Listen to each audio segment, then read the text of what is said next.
Hello class ninth के champion, स्वागत है आप सभी लोगों का हमारे इस यूट्यूब चैनल पर। तो आज मैं आप सभी के लिए लेकर के आया हूँ 40 बहुत ही महत्वपूर्ण सवाल, सोशल साइंस के 40 बहुत ही महत्वपूर्ण सवाल। देखते हैं आप लोग को इनमें से कितना क्वेश्चन आता था। ठीक है, बहुत सारे क्वेश्चन तो यहाँ पे रिपीटेटिव है।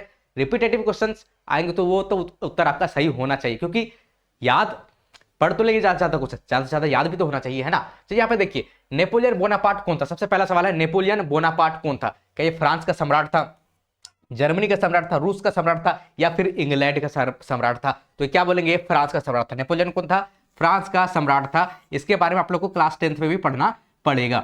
ठीक है, 1804 में ये फ्रांस का सम्राट बनता है। कब बनता है, 1804 में। ठीक है, चलिए नेक्स्ट क्वेश्चन की तरफ बढ़ते हैं आगे। यहाँ पे लिखा हुआ है 1917 में, ठीक है, 1917 में राजशाही के पतन की घटना को क्या कहते हैं। राजशाही पतन की घटना क्या कहते हैं, फरवरी क्रांति कहते हैं, खूनी रविवार कहते हैं, अक्टूबर क्रांति कहते हैं, या फिर मार्च क्रांति कहते हैं। तो क्या कहते हैं, फरवरी क्रांति कहते हैं। आप सभी को पता है 1917 में रूस की क्रांति होती है ना, हाँ, रूस की क्रांति होती है 1917 ईस्वी में, फरवरी 1917 ईस्वी में होती है। और जो सबसे आखिरी जार था, ठीक है, जार निकोलस द्वितीय, आप सभी को पता है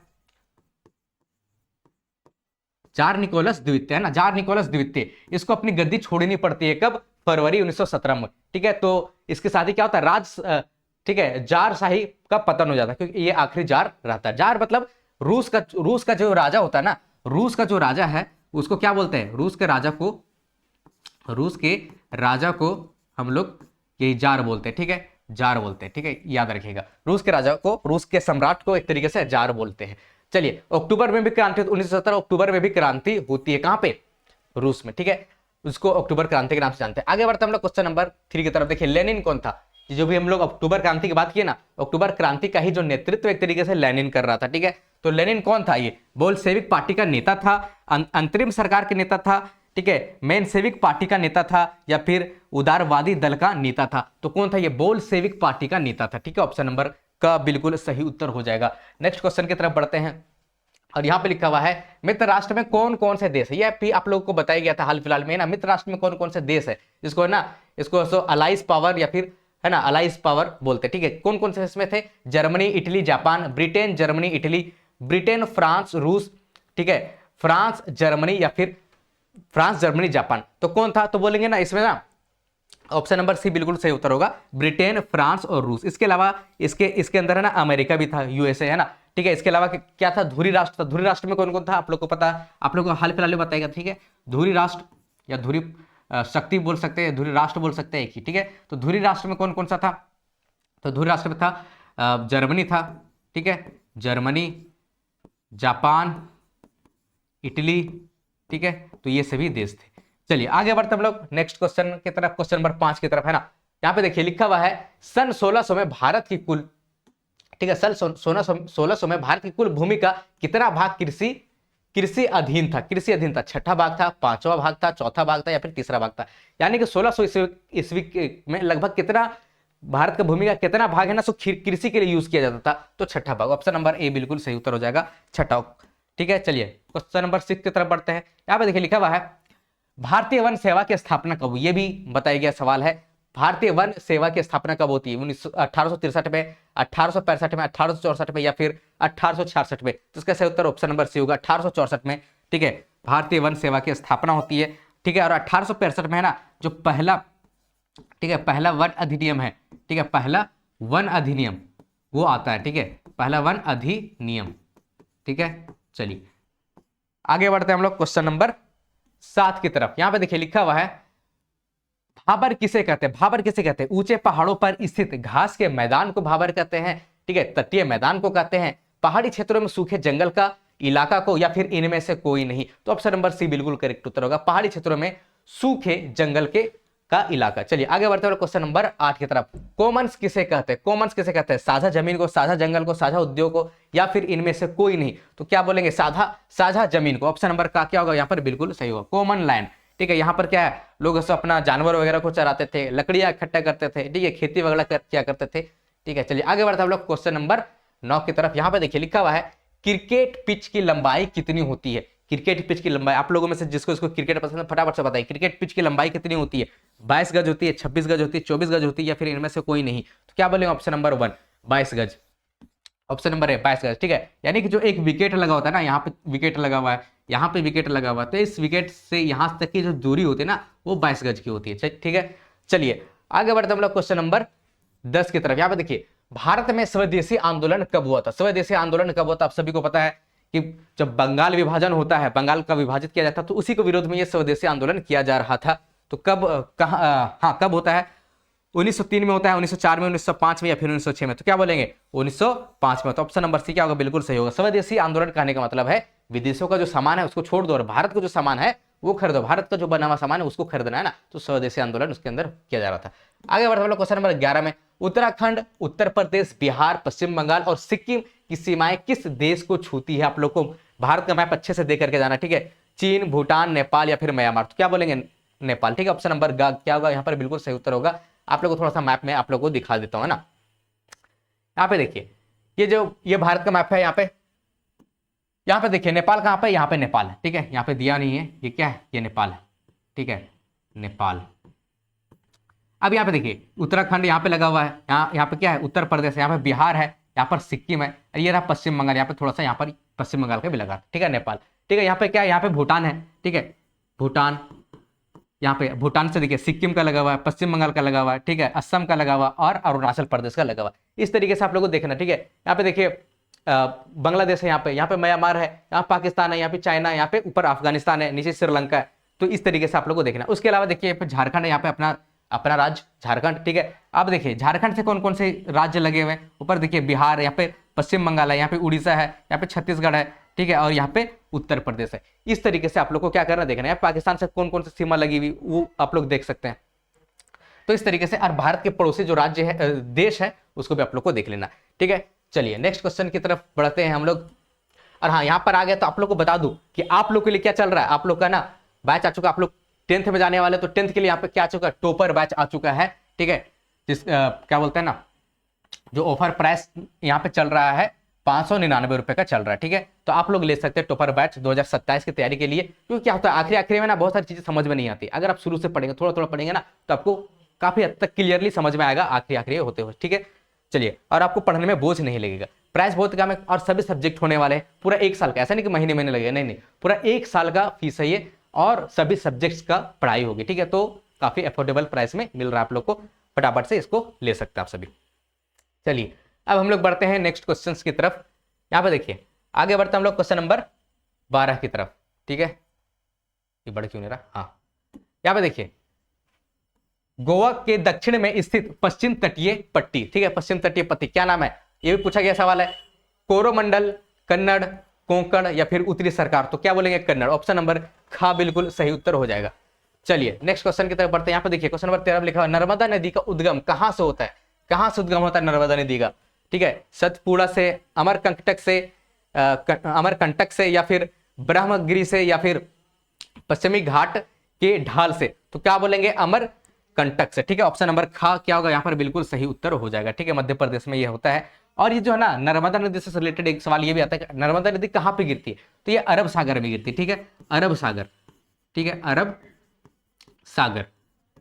सागर, ठीक है। जो भारत का जो मैप था ना, अभी हम लोगों ने देखा जो भारत का मैप जो था, ठीक है, तो इधर क्या है? ये क्या है? अरब सागर है, ठीक है। यहाँ पे क्या है? यहाँ पे बंगाल की खाड़ी है, ठीक है। बहुत से नदी बंगाल की खाड़ी में गिरती है, लेकिन ये जो नर्मदा नदी है ये अरब सागर में गिरती है, जो कि पश्चिम में पड़ता है। इधर क्या? इधर पश्चिम है, इधर क्या होता है?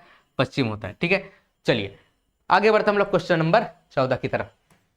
यहाँ पे देखिए लिखा हुआ है निम्नलिखित में से, ठीक है, निम्नलिखित में से कौन सा कारण भारत के उत्तर पश्चिम भाग में शीत ऋतु में होने वाली वर्षा के लिए उत्तरदायी है? ठीक है, कौन सा कारण है? चक्रवाती अपवाद है, अवदाब है, ठीक है, पश्चिमी विक्षोभ है, मानसून की वापसी है या फिर दक्षिण पश्चिम मानसून है? तो यहाँ पर ऑप्शन नंबर खा बिल्कुल सही होगा। आप लोगों को ये भी कई बार पूछा गया है ना, तो ऑप्शन नंबर बी, ठीक है, पश्चिमी विक्षोभ, वेस्टर्न डिस्टर्बेंस, ठीक है। चलिए आगे बढ़ते हम लोग क्वेश्चन नंबर 15 की तरफ। यहां पे देखिए लिखा हुआ है सिनकोना के वृक्ष, ठीक है, सिनकोना के जो वृक्ष है कितने वर्षा वाले क्षेत्र में पाए जाते हैं? कितने वर्षा वाले क्षेत्र में पाए जाते हैं? 100 सेंटीमीटर से अधिक, 70 सेंटीमीटर से अधिक, 50 सेंटीमीटर से अधिक, है ना, या फिर 50 सेंटीमीटर से कम? तो क्या बोलेंगे? 100 सेंटीमीटर से अधिक, ठीक है। ऑप्शन नंबर का यहाँ पे क्या होगा? बिल्कुल सही उत्तर हो जाएगा। क्वेश्चन नंबर 16 की तरफ बढ़ते बताइए जनसंख्या में बच्चों का, ठीक है, जनसंख्या में बच्चों का एक बड़ा अनुपात किसका परिणाम है, एक बड़ा अनुपात किसका परिणाम है, ठीक है। A large proportion of children in a population is a result of, किसका रिजल्ट है वो, उच्च जन्म दर का, हाई बर्थ रेट का, उच्च मृत्यु दर, हाई डेथ रेट का, उच्च जीवन प्रत्याशा, हाई लाइफ एक्सपेक्टेंसी का, या फिर अधिक विवाहित दंपति, ठीक है, मोर मैरिड कपल्स का। तो यहां पे देखिए इसका क्या होगा, उच्च जन्म दर। अब किसी जनसंख्या में बच्चे ज्यादा है, ठीक है, बहुत सारे बच्चे हैं, तो इसका मतलब यही कि उच्च जनसंख्या क्या बोलते हैं, जन्म दर क्या ऊंचा है, बहुत सारे बच्चे पैदा हो रहे हैं एक तरीके से, तो उच्च जन्म दर का ही परिणाम है कि किसी जनसंख्या में ज्यादा जो प्रपोर्शन में ज्यादा अनुपात में क्या है, बच्चे हैं। चलिए आगे बढ़ते हैं हम लोग क्वेश्चन नंबर 17 की तरफ। ग्रीष्म अवकाश में आप यदि कवरती जाना चाहते हैं तो किस केंद्र शासित क्षेत्र में जाएंगे, ठीक है। अगर आपको कवरती जाना है, कवरती एक जगह का नाम है, ठीक है, ये किसी केंद्र शासित प्रदेश में पड़ता है, ठीक है। तो अब कौन सा केंद्र शासित प्रदेश में पड़ता है ये आपको बताना है, क्या पुडुचेरी में पड़ता है, लक्षद्वीप में पड़ता है। ग्रीष्म अवकाश करने का मतलब गर्मी की छुट्टी में, गर्मी की छुट्टी में हर कोई कहीं ना कहीं जाता है, ठीक है, कोई गोवा जाता है, कोई कहीं को जाता है, कोई नानी घर जाता है, हम लोग की तरह, है ना। यहाँ पे देखिए तो पुडुचेरी, लक्षद्वीप, अंडमान और निकोबार, या फिर दीव और दमन। तो यहाँ पे देखिए लक्षद्वीप, लक्षद्वीप में क्या पड़ता है, कवरती पड़ता है, ठीक है, और बहुत सारे गर्मी की छुट्टी में लोग यहाँ पर जाते हैं लक्षद्वीप में, ठीक है। चलिए नेक्स्ट क्वेश्चन की तरफ बढ़ते हैं। बताइए पूर्वी घाट का सर्वोच्च शिखर, पूर्वी घाट का सर्वोच्च शिखर क्या है, अनाईमुड्डी है, महेंद्रगिरी है, ठीक है, कंचनजंगा है, ठीक है, या फिर खासी है। तो ऑप्शन नंबर क्या होगा, खा बिल्कुल करेक्ट उत्तर होगा, महेंद्रगिरी, ठीक है, महेंद्रगिरी। चलिए आगे बढ़ते हैं हम लोग। अब जो कंचनजंगा है ना, ये भारत की सबसे ऊंची चोटी का नाम है, ठीक है। आप लोग को बताना है विश्व की सबसे ऊंची चोटी का नाम क्या है, विश्व की सबसे ऊंची चोटी का नाम क्या है आप लोग को बताना है। पता है निम्नलिखित में से कौन सी लवणीय जल वाली झील है, लवणीय जल वाली झील जिसमें नमक होता है, नमकीन होता है, समुद्र का पानी, ठीक है। तो कौन सा झील में लवणीय जल वाली झील है, कौन सा, सांभर है, वूलर है, डल है, गोविंद सागर है। तो क्या बोलेंगे, सांभर, ठीक है, ऑप्शन नंबर का बिल्कुल करेक्ट होगा। ये कहां पे पड़ता है, तो ये है ना राजस्थान में पड़ता है, कहां पड़ता है, ये राजस्थान में पड़ता है, ठीक है। और वूलर और डल आप लोग को पता है कहां पड़ता है, ये जम्मू कश्मीर में पड़ता है, ये भी आप लोगों को बताया गया था, ठीक है, जम्मू कश्मीर में देखने को मिलता है वोलर और डल। ये भी कई बार क्वेश्चन पूछने देखने को मिल जाता है। आगे बढ़ते हैं क्वेश्चन नंबर 20 की तरफ। भारत में मानसून का आगमन निम्नलिखित में से कब होता है, मानसून बरसात का मौसम कब आता है, कब से स्टार्ट होता है, मई के प्रारंभ में, जून के प्रारंभ में, जुलाई के प्रारंभ में, अगस्त के प्रारंभ में। तो ऑप्शन नंबर खा बिल्कुल करेक्ट होगा, जून के प्रारंभ में। आप सभी को मतलब क्या बोलते हैं, केरल से स्टार्ट हो जाती है। चलिए आगे बढ़ते हैं हम लोग क्वेश्चन नंबर 21 की तरफ। चिले की, ठीक है, चिले एक देश का नाम है, ठीक है। चिले की सोशलिस्ट पार्टी के संस्थापक कौन थे, ठीक है, चिले पार्टी के संस्थापक, जैसे भारत में है ना बीजेपी पार्टी, कांग्रेस पार्टी, उसी तरीके से वहां क्या है सोशलिस्ट पार्टी, तो उसका संस्थापक कौन है, सल्वाडोर आंदले है, ठीक है, पिनोशे है, मिशेल बेशेले है, या फिर लेक वालेसा है, ठीक है, कौन है। तो ऑप्शन नंबर का बिल्कुल करेक्ट उत्तर होगा, ठीक है, सल्वाडोर आंदले, ठीक है, सल्वाडोर आंदले, ऑप्शन नंबर का। चलिए आगे बढ़ते हम लोग क्वेश्चन नंबर 22 की तरफ। उम्मीद करता आप लोगों को ज्यादातर क्वेश्चन यहाँ पे सही हो रहा होगा और बहुत सारे नए क्वेश्चन है, ठीक है, नए क्वेश्चन को भी आप लोग को नोट कर लेना। यहाँ पे देखिए एनक्रूमा किस देश के पहले, ठीक है, एनक्रूमा किस देश के पहले राष्ट्रपति बने, पोलैंड के, घाना के, दक्षिण अफ्रीका के, या फिर नेपाल के। तो यहाँ पे क्या क्या उत्तर होगा, घाना, ठीक है, घाना हो, चिले हो, ठीक है, और इसी तरीके से बहुत सारे ऐसे देश है, कहाँ का ये अफ्रीकी देश है ये सब, ठीक है। चलिए आगे बढ़ते हम लोग क्वेश्चन नंबर 23 की तरफ। यहाँ पे देखिए, यहाँ पे लिखा हुआ इनमें से कौन सा तरीका लोकतांत्रिक नहीं है, कौन सा तरीका लोकतांत्रिक नहीं है। अब हम लोग यहाँ को पढ़ेंगे, अच्छे से पढ़ेंगे, ये सब है ना थोड़ा समझने वाला क्वेश्चन। यहाँ पे देखिए अदालत में पानी को जीवन के अधिकार का हिस्सा बताते हुए मुकदमा दायर करना, ठीक है। अदालत में अगर कोई मुकदमा दायर करता है किसी भी चीज को लेकर के, ठीक है, तो क्या वो लोकतांत्रिक तरीका नहीं है, बिल्कुल है, लोकतांत्रिक तरीका तो है ये, ठीक है। अगले चुनाव का बहिष्कार करना शांतिपूर्ण तरीके से, ये भी लोकतांत्रिक है, ठीक है। सरकारी नीतियों के खिलाफ जनसभा करना, तो ये भी क्या एक तरीके से लोकतांत्रिक है। सरकारी अधिकारियों को रिश्वत देना, अब सरकारी अधिकारी का मतलब ये पुलिस ऑफिसर हो गया, ठीक है, आईएएस ऑफिसर हो गया, कोई भी सरकारी ऑफिसर है, अधिकारी है, उसको रिश्वत देना, ये तो गैर कानूनी भी है और ये गैर लोकतांत्रिक भी, ये लोकतांत्रिक तरीका बिल्कुल नहीं है, ठीक है। तो ऑप्शन नंबर घ क्या हो जाएगा, बिल्कुल सही उत्तर हो जाएगा। क्वेश्चन नंबर 24 की तरफ बढ़ते हैं। बताइए संविधान सभा के अध्यक्ष थे, संविधान सभा के अध्यक्ष कौन थे, ये भी कई बार पूछा गया सवाल है ना, मेरे सेशन में कई बार पूछा गया। डॉक्टर राजेंद्र प्रसाद है, डॉक्टर बी आर अम्बेडकर है, डॉक्टर जाकिर हुसैन है, या फिर डॉक्टर एपीजे अब्दुल कलाम है, ठीक है। तो कौन है, तो बोलेंगे डॉक्टर राजेंद्र प्रसाद, ठीक है। संविधान सभा के अध्यक्ष कौन थे, तो डॉक्टर राजेंद्र प्रसाद थे, ठीक है। प्रारूप समिति के अध्यक्ष कौन थे, तो डॉक्टर भीमराव अंबेडकर थे। अब आगे बढ़ते हम लोग। दक्षिण अफ्रीका का लोकतांत्रिक संविधान बनाने में सबसे महत्वपूर्ण टकराव था? सबसे महत्वपूर्ण आप सभी को पता है, वहां पे दो गुटों के बीच टकराव था। कहां पे? साउथ अफ्रीका में। किन किन के बीच? दक्षिण अफ्रीका और पड़ोसी देशों के बीच था टकराव, ठीक है। स्त्री और पुरुष के बीच था, गैर गोरे अल्पसंख्यक और अश्वेत बहुसंख्यक के बीच, ठीक है, या फिर क्या बोलते हैं, रंगीन बहुसंख्यक और अश्वेत अल्पसंख्यक के बीच। तो ऑप्शन नंबर ग यहाँ पर क्या होगा? बिल्कुल सही होगा। वहां पर जो गोरे लोग जो थे ना, गोरे और अश्वेत लोग जो थे, उनके बीच वहां पे क्या था? एक तरीके से टकराव था, और ये बहुत बड़ी चुनौती थी कहां की? साउथ अफ्रीका के लिए। आगे बढ़ते हम लोग क्वेश्चन नंबर 26 की तरफ। यहाँ पे देखिए, भारत के चुनाव लोकतांत्रिक है यह बताने के लिए कौन सा कारण सही नहीं है? ठीक है, यहाँ पर भी देखिए, ये जो नहीं वाला क्वेश्चन होता है ना, बहुत ही थोड़ा सा अच्छे से पढ़ना होता है, ठीक है। तो कौन सा कारण नहीं है? भारत के चुनाव लोकतांत्रिक है यह बताने के लिए कौन सा कारण सही नहीं है? ठीक है, तो यहां पढ़ते हैं, भारत में सबसे ज्यादा मतदाता है, ठीक है। अब भारत में सबसे ज्यादा मतदाता, कहीं कम होता है कहीं ज्यादा होता है, ये तो कोई कारण नहीं होता। ऑप्शन का ही बिल्कुल सही लग रहा है, लेकिन आगे बढ़ के देखते हैं, बिल्कुल है ना। यहाँ पे लिखा हुआ है चुनाव आयोग शक्तिशाली है, ये तो कारण है, ठीक है। 18 वर्ष से ऊपर हर व्यक्ति को मतदान का अधिकार है, हर व्यक्ति को, चाहे किसी भी धर्म जाति का हो, सबको है, ठीक है। हारने वाली पार्टियां परिणाम स्वीकार कर लेती हैं, यानी अपने हार स्वीकार कर लेती हैं। तो ये सब क्या है? कारण तो है, लेकिन ये वाला कारण तो बिल्कुल नहीं है, ठीक है। मतदान से रिलेटेड कोई कारण नहीं, तो ऑप्शन नंबर का ही यहाँ पर क्या होगा? बिल्कुल सही उत्तर हो जाएगा। आगे बढ़ते हम लोग क्वेश्चन नंबर 27 की तरफ। मौलिक अधिकारों के रक्षक कौन है? आखिर कौन है मौलिक अधिकारों का रक्षक? कौन है? भारतीय न्यायपालिका है, ठीक है, भारतीय संसद है, राष्ट्रपति है, या फिर प्रधानमंत्री है?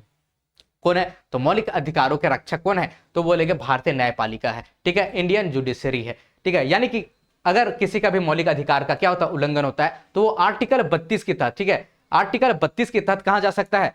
वो जा सकता है सुप्रीम कोर्ट। कहां जा सकता है? सुप्रीम कोर्ट जा सकता है। आगे बढ़ते हम लोग क्वेश्चन नंबर 28 की तरफ। यहां देखिए, संविधान की व्याख्या का अधिकार किसे? अब संविधान का व्याख्या का अधिकार किसको मिलता है? ठीक है, तो संविधान का अधिकार मतलब व्याख्या किसको मिलता है? सर्वोच्च न्यायालय और उच्च न्यायालय को मिलता है, राष्ट्रपति को, संसद को, प्रधानमंत्री को। तो किसको मिलता है? सर्वोच्च न्यायालय और उच्च न्यायालय को। ऑप्शन नंबर का क्या होगा? बिल्कुल सही उत्तर हो जाएगा।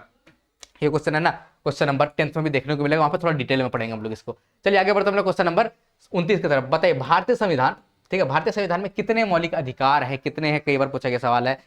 8 है, 6 है, 9 है, 10 है, तो क्या है? 6 है ना, कई बार पूछा गया सवाल है।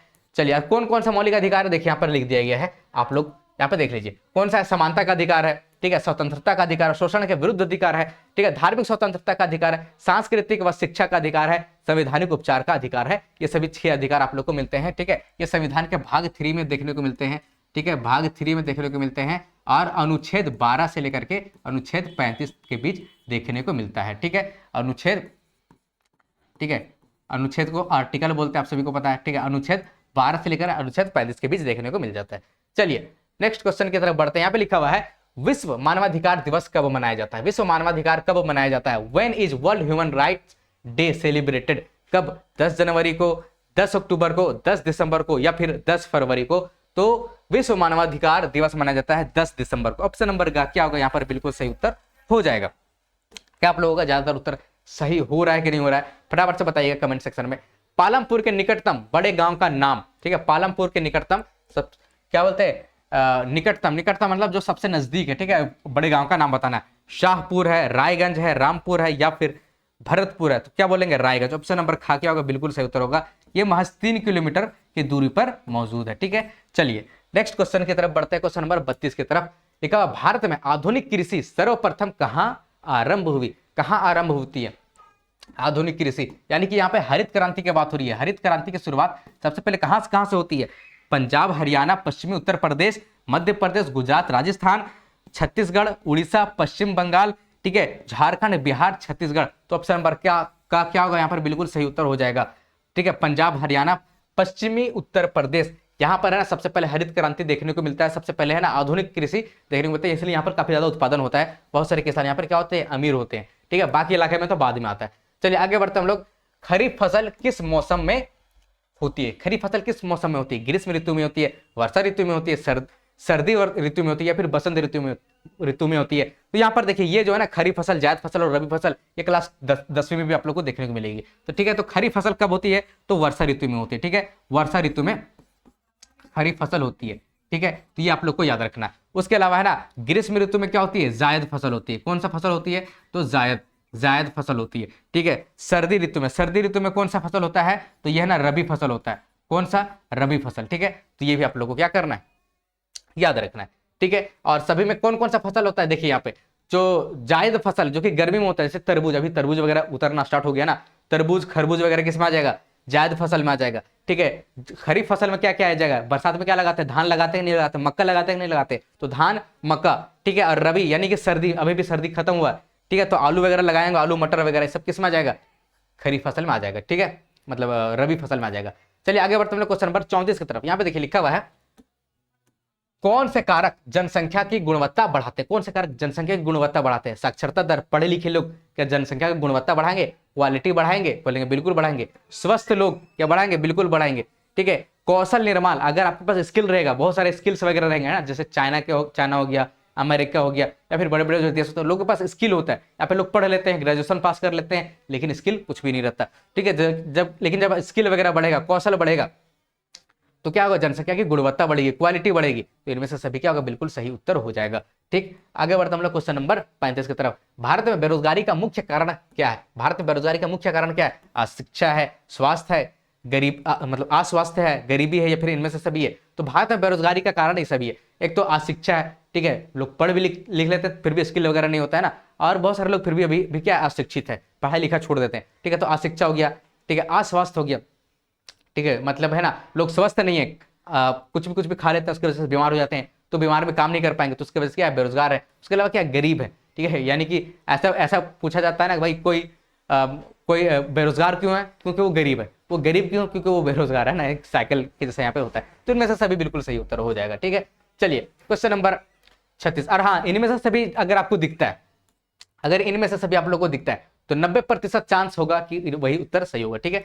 सभी हर बार नहीं होता है, लेकिन 90% वही होता है। अगर आप लोगों को समझ में नहीं आ रहा होगा, तो उनमें से सभी को ही आप लोग को टिक करना है। यहाँ पे देखिए एनएसएसओ का पूरा नाम, एनएसएसओ का पूरा नाम क्या है, उसका फुल फॉर्म क्या है, राष्ट्रीय ग्रामीण रोजगार गारंटी अधिनियम है, राष्ट्रीय प्रतिदर्श संरक्षण संगठन है, राष्ट्रीय कार्य के बदले भोजन योजना है, स्वर्ण जयंती ग्राम स्वरोजगार योजना है। तो क्या बोलेगा, राष्ट्रीय प्रतिदर्श सर्वेक्षण योजना, ठीक है। इंग्लिश में देखिए यहाँ पे लिखा हुआ है नेशनल सैंपल सर्वे ऑर्गेनाइजेशन, यहाँ देखिए NSSO, ठीक है, NSSO, ठीक है। अगर आप लोगों को नहीं पता तो इंग्लिश वाले, अब हिंदी मीडियम से भले हो, लेकिन फिर भी आप लोग इंग्लिश वाला पढ़ लीजिएगा, थोड़ा सा अच्छे से समझ में आ जाएगा, ठीक है।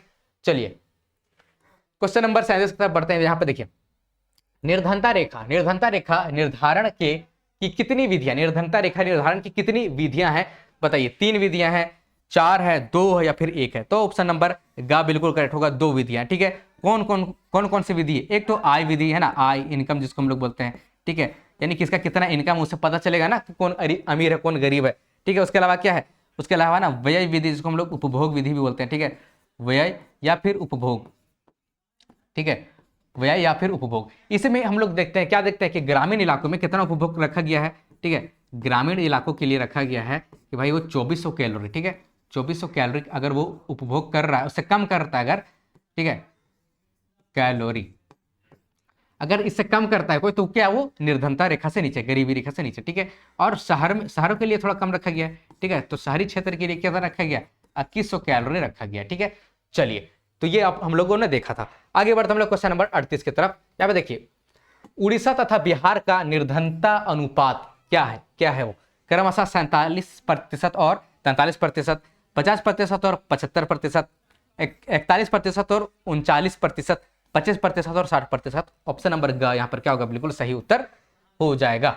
अब बढ़ते हैं क्वेश्चन नंबर 39 की तरफ। बफर स्टॉक क्या है, ठीक है, बफर स्टॉक क्या है, ठीक है, व्हाट इज बफर स्टॉक। सरकार द्वारा अधिप्राप्त अनाज का भंडार है, गरीबों द्वारा जमा अनाज है, अमीरों द्वारा जमा अनाज है, व्यापारियों द्वारा जमा अनाज है। तो क्या होगा, ये सरकार द्वारा अधिप्राप्त अनाज का भंडार है, ठीक है। तो ऑप्शन नंबर का बिल्कुल करेक्ट होगा। ये जो भंडार है ना सरकार के पास बहुत ही ज्यादा है, इसीलिए तो सरकार क्या करती है, हम लोगों को क्या देती है, राशन वगैरह देती है, अपने भंडार से निकाल के देती है ना राशन वगैरह, ठीक है। तो और हमारे पास क्या बहुत सारे भंडार है, हमारे मतलब खत्म नहीं होगा, ठीक है, बहुत सारे भंडार है, ठीक है। सरकार क्या करती है, गरीबों से मतलब क्या बोलते हैं, किसानों से खरीद लेती है और अपने पास भंडार रखती है। यहाँ पे देखिए